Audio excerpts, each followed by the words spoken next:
Hi dear brothers, இன்னைக்கு நம்ம வீடியோல இன்ஜினியரிங் டிராயிங்ல இருக்கிற H7 டாலரன்ஸ் பத்தி பார்க்க போறோம்.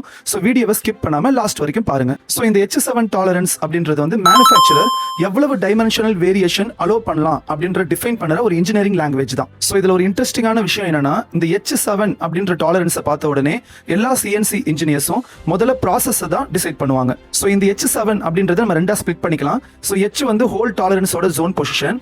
ஸோ 7 அப்படின்றது IT7 டாலரன்ஸ் கிரேட், அதாவது டாலரன்ஸ் ஜோன் எவ்வளவு வைடா இருக்கணும் அப்படின்றத டிஃபைன் பண்றது. சோ அதே போல Hன்றது லோயர் டீவியேஷன் வந்து 0 அப்படினா டாலரன்ஸ் ஜோன் வந்து பேசிக் சைஸ்க்கு கீழே போகாம இருக்கிறது. ஓகே, இப்போ எக்ஸாம்பிளுக்கு டயா 20 H7 அப்படி நம்ம ப்ளூ பிரிண்ட்ல கொடுத்திருக்காங்கன்னு வெச்சுக்கோங்களேன்.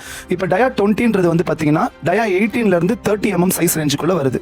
அப்ப நம்ம H7 டாலரன்ஸை எப்படி ஃபிக்ஸ் பண்ணலாம் அப்படினா 0ல இருந்து +0.021 mm அப்படின்னு கன்சிடர் பண்ணிக்கலாம். அப்ப லோயர் லிமிட் வந்து 20 mm ஆகவும் அப்பர் லிமிட் வந்து 20.021 mm ஆகவும் நம்ம கன்சிடர் பண்ணிக்கலாம். சோ இதே மாதிரி இந்த 0.021 mm எல்லா சைஸுக்கும் ஒரே மாதிரி வரும்லாம் கன்சிடர் பண்ண முடியாது.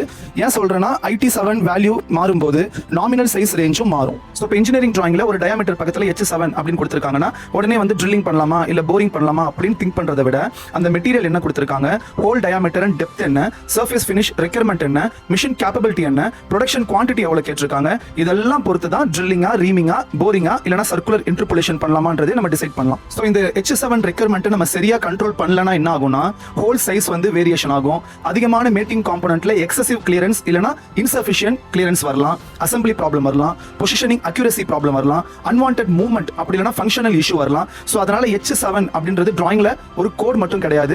சோ டிசைனோட இன்டென்ட் மேனுஃபேக்சரிங் ஃப்ளோருக்கு கம்யூனிகேட் பண்ற ஒரு கண்ட்ரோல் ரெக்யர்மெண்ட்னே சொல்லலாம். சோ நீங்களும் ஒரு மேனுஃபேக்சரிங் இன்ஜினியரிங்க்கு உண்டான ஸ்கில் எல்லாமே வேணுமா, டிராயிங்ல இருந்து மிஷின் திங்கிங்கை பிராக்டிகலா கத்துக்கணும்னா இப்பவே நம்ம மிட்டி இண்டஸ்ட்ரியல் ட்ரைனிங்ல ஜாயின் பண்ணுங்க. இங்க உங்களுக்கு CNC ப்ரோக்ராமிங்ல இருந்து செட்டிங்ல இருந்து CAD/CAM டெக்னாலஜிஸ்ல இருந்து எல்லாமே டீச் பண்ணுவோம் வித் இண்டஸ்ட்ரியல் எக்ஸ்பர்ட்ஸ் வச்சு. சோ டைம் வேஸ்ட் பண்ணாம இப்பவே ஜாயின் பண்ணுங்க. All the best and god bless you always.